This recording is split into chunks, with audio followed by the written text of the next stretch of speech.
What is up, you guys? Welcome back to my channel. If you are just stumbling across this video, my name is Izzy. I am primarily a content creator on Instagram, but I've been hanging out on YouTube for a while and loving it, so happy to have you along. For today's video, I thought that it was time for me to do an updated how I edit my Instagram photos, because that is probably still one of my most frequently asked questions. And I did do a couple of videos back in the fall, but I feel like I've started using some different apps, and like with the spring coming in and summer, I edit slightly differently than I did in the fall, winter. So I thought it was time to update you guys on how I'm currently editing my photos. So without further ado, I guess let's just dive right into it. So I know in the past, I also briefly touched on how I plan my feed as well, but I'm gonna jump a little bit more in depth about that today as well, because that's something I often get questions about. So I'll talk about kind of what apps I use for editing and feed planning, and then kind of the process and how I do it. And I am the type of person that if I didn't have to edit, like the less amount of time spent editing, the better. So the key is always just to look for really good lighting. I know I've said that before. So like good lighting is number one. And then the less editing that you have to do and the less planning, the better. So let's just start from the beginning and talk about what apps I use, and then we'll go from there.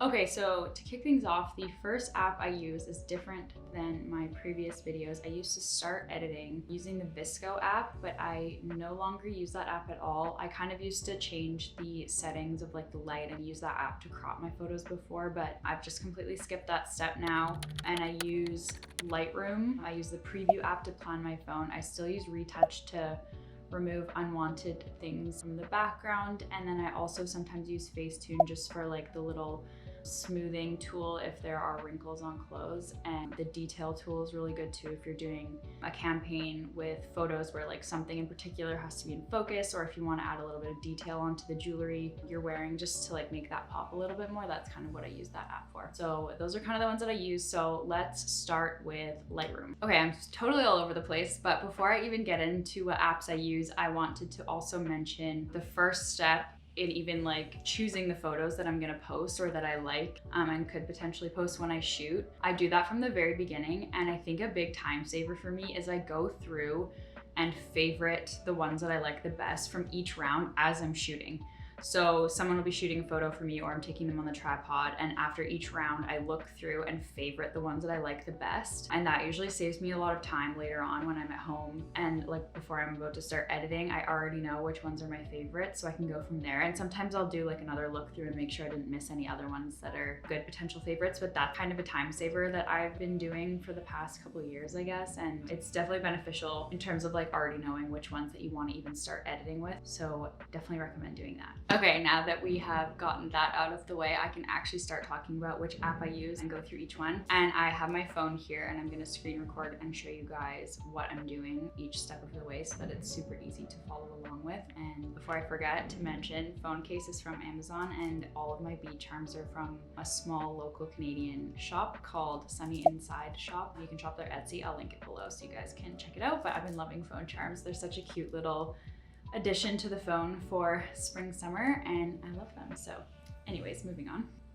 Okay, so with Lightroom, this is the app open here. I go to add a photo, and I don't actually edit every single photo in Lightroom. It's only usually if I want to change the color. Say there's one color in the photo that I don't really like, or I want to remove. For example, blue is a good one. I feel like I remove the blue from certain photos if it's like golden hour, but then there's like some shadows cast in a photo, like if you're laying on like a white sheet and then golden hour is hitting a certain way, but then the sheet turns kind of blue in the light. That's really easy to remove as long as you're not wearing blue clothes. So I do that sometimes. So for example, here's a photo. I'm just gonna grab this one. I also sometimes will change the color of the sky if I want it to look a little bit more pastel to sort of match the way that my feed is looking. I will do that pretty often too. So I go into the color. Usually I go into mix, and then you can pick which color you want to play around with. So I'll start with this dark blue, and I just turn the saturation down so you can see like that's before and that's after. So it just like makes it like a more like pastel blue color. It's not quite as intense like neon blue. It's just a little bit more relaxed. So I can do that. Sometimes if I need to, I can turn down like the lighter blue color as well, but for this one, I don't really need it as much. So I'll just hit done, and then you can play with the temperature like as needed as well. But for this one, I don't think we really need it because again, the lighting was already really good to begin with. But my feed is basically comprised of mostly like pastel colors right now. So I'm trying to keep that a theme. So I will usually play with the super like bright neon colors like that blue, for example.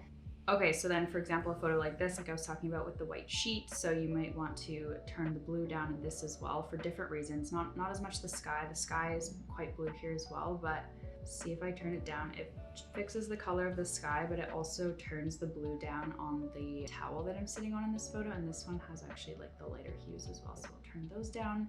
And it just makes it not quite like as blue, and then that photo won't really pop out as much on your feed. It'll look more cohesive, and that's something that I try to do pretty often when I'm like planning my feed. I usually take the photos completely unedited and put them in my feed planner and then edit kind of as needed after. Like I plan my feed with raw photos, and then if I feel like one of them I need to fix the color of the sky, I'll then put it in Lightroom and go from there. But I always plan my feed first and then edit after, just so that I know like what might need some extra adjustment in Lightroom or what have you. Okay, the next app that I'm going to talk about is Facetune, and then we'll circle back at the end and come back to the feed planning app that I use, which I have talked about in previous videos, but I'll go a little bit more into it.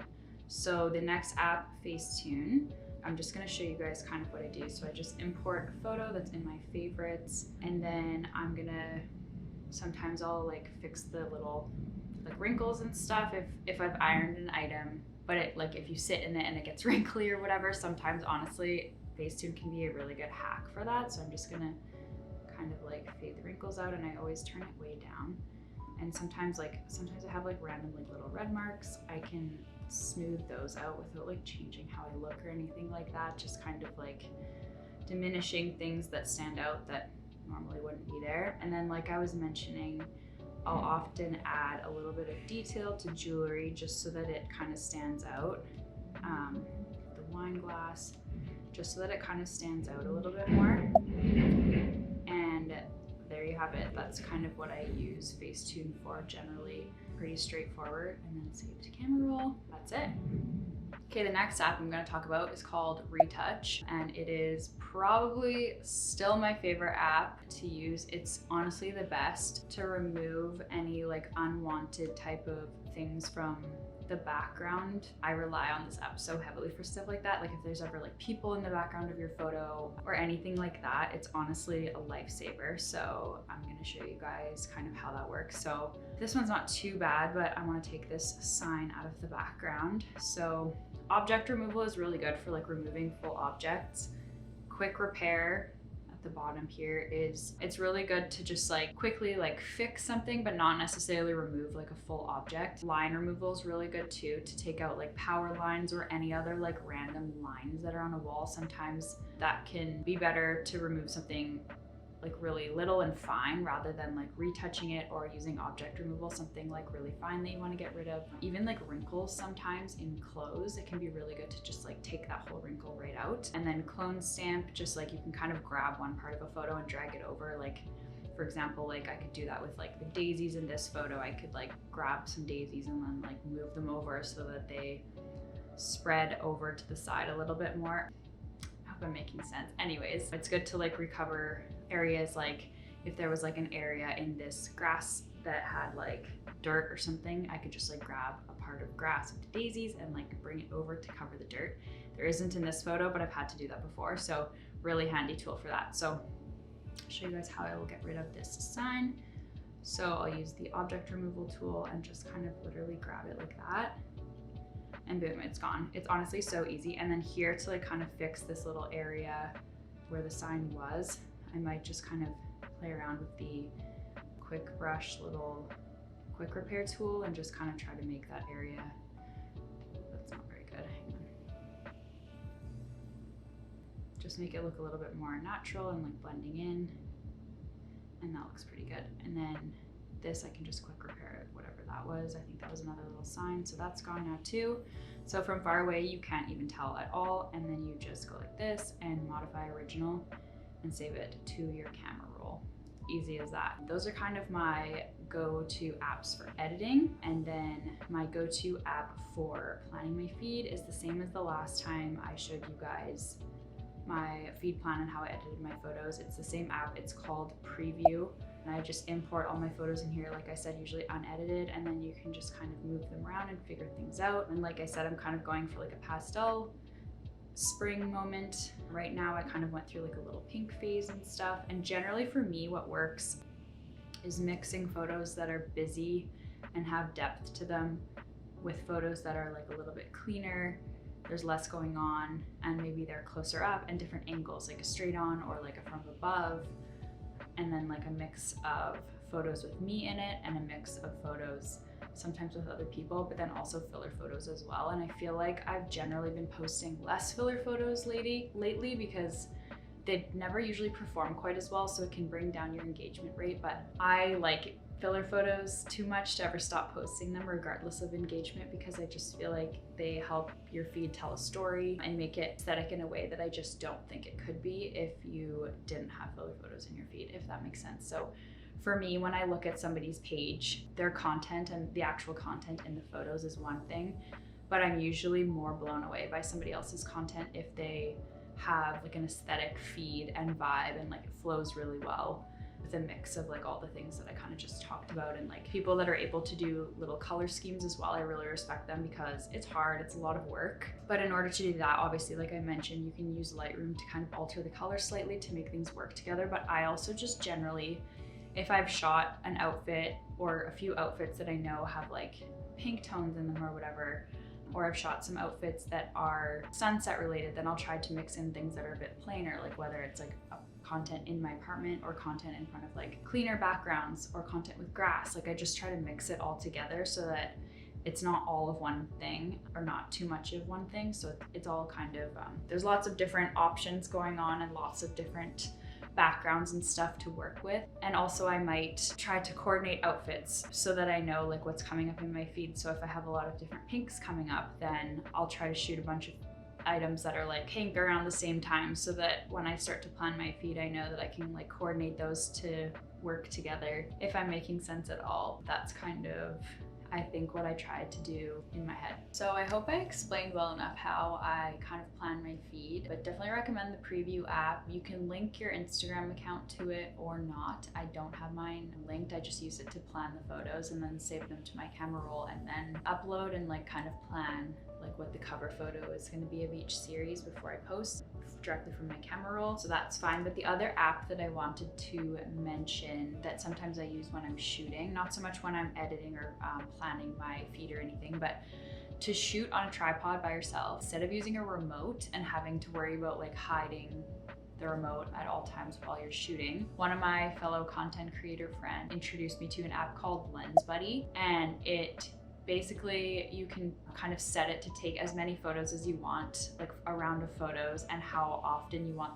it to take them. So it'll take them like every second. So it'll take like one photo a second. And I usually do that setting. You can do it faster, like every half second or whatever, but I find every second is good because it gives you time to like readjust your poses and stuff. And then you can pick how many photos you want to do in a row. So sometimes I'll do 30, sometimes I'll do a round of 60. But you can set up your camera, you press the start button, it'll give you like a little countdown, and then I turn the sound on so I can hear each photo as it's being taken. And it'll just do like a round of 30, a round of 60, or however many you want. And then it'll just kind of like beep when it's finished. And then it saves all the photos to the Lens Buddy app. And then you can just choose your favorites and then download those to your camera roll. So not only does your camera roll not get filled with thousands and thousands of photos like mine, don't do what I do. This app's really good because then you can just download your favorites to your camera roll and it doesn't completely fill up all of your memory. So that app has been a really great hack for self-shooting content with a tripod. So definitely recommend checking that out. It just makes life a little bit easier than having that remote as well. So thank you guys for watching. I hope that this video has been informative, and if you have any questions about anything else, just feel free to leave me a comment down below and I will definitely respond to you. And make sure you check out my Instagram so that you know what I'm talking about. My handle is @IzzyDilge. And don't forget to subscribe to my channel so that you don't miss any other videos about how I shoot or edit my content, haul videos, vlogs, all of that fun stuff. Till next time.